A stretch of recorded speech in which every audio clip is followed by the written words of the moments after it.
Hello guys, welcome back to this channel. In this today's tutorial, I'm going to show you how to remove object from our photo using Snapseed.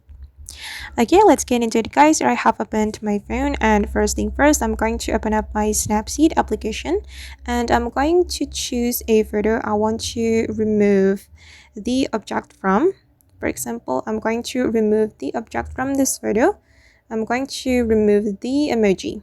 And then we can go to the tools menu and select the healing feature or healing tool. Okay, we're going to use it to remove the object. You can draw on the object to remove it, just like so. And as you can see that the object has been removed from my photo. And you can click on the check mark and now it's done.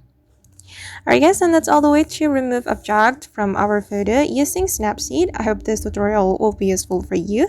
Thank you so much for watching, and if you found this tutorial useful, don't forget to like, comment, share, and also subscribe to this channel. See you in the next video.